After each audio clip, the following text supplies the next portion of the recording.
Hello, I'm Dr. David Hawkins from the Marriage Recovery Center, and I've talked a lot about emotional abuse and how emotional abuse is anything that makes us feel unsafe on a continued basis.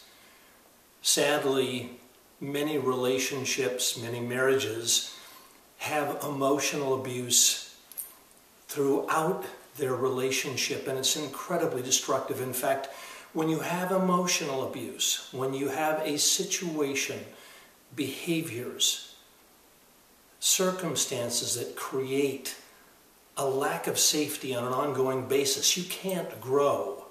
Growth is stifled. So the question is asked, how do we end emotional abuse?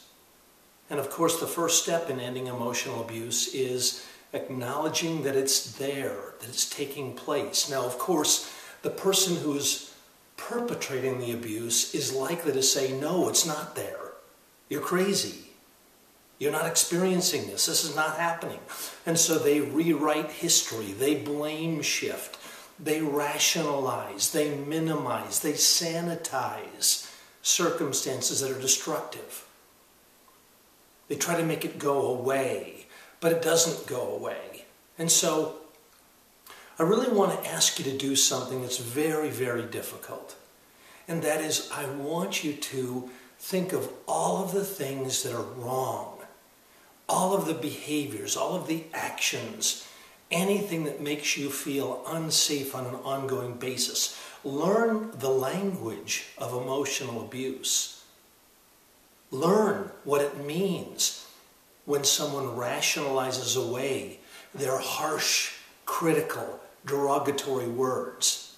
Learn what it means to sanitize, meaning to take something that's really ugly, really horrific, and make it not so bad. Put a bow tie or a ribbon around something that's really destructive. Learn that language so that you can see it and you can say, there it is. It's happening right there.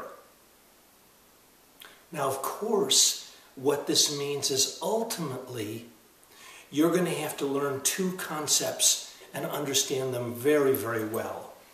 The first concept is enabling. You've heard about that concept. Enabling is anything you do or don't do that allows a destructive behavior to continue. So let's say that you are married to a rageaholic.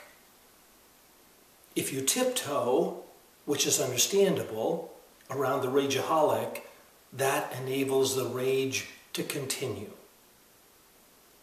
If you tiptoe around the alcoholic, if you tiptoe around the abusive person and their abusive language, if you tiptoe, if you sanitize along with them, if you collude, go along with their destructive actions, that enables it to continue.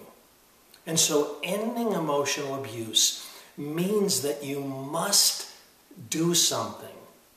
And what you must do is called intervention.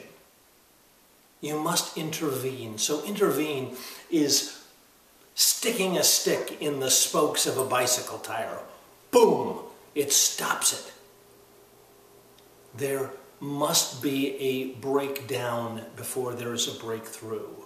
This takes incredible courage, but you must intervene. You must have enough support around you. You must be able to say, this is abusive, this is destructive, it must stop. I will no longer tolerate it. And that's called an intervention. And the next step beyond an intervention, of course, is appropriate treatment. So, what are the things that I want you to really understand when you talk about ending emotional abuse? I want you to understand what it is, any destructive behavior that causes you to feel unsafe, that hurts you, that is harmful to your personhood. I want you to understand that you may very well be doing things that enable that behavior to continue. I want you to know what those things are. Do you tiptoe? Do you sanitize along with the abuser? Do you avoid issues, not talk about them, hope they'll go away? Do you try to normalize everything. It's all okay, it's all okay, it'll be okay. I want you to understand that you must intervene. They're not going to come to the point where they're going to wake up one day and say, you know what, I've been abusive, I got to stop that. Not likely to happen. It takes a breakdown for there to be a breakthrough. Please understand that. Get support, get professional help to bring about an intervention where this behavior will no longer be tolerated. And the last step then is insisting on appropriate treatment. There must be an appropriate level of intervention for the issue at hand. You don't take a headache for a brain tumor.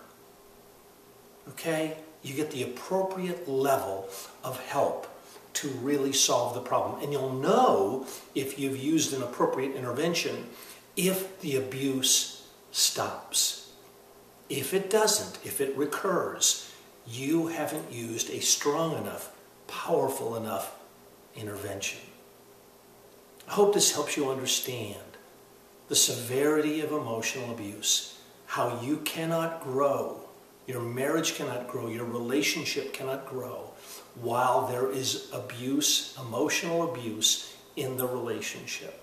You must take action, and if you do take action, then you have real hope for change. I'm Dr. David Hawkins from the Marriage Recovery Center. I'd love to hear from you. My email address is yourrelationshipdoctor@yahoo.com, yourrelationshipdoctor@yahoo.com. My website is marriagerecoverycenter.com. I hope you'll reach out for help. Take care.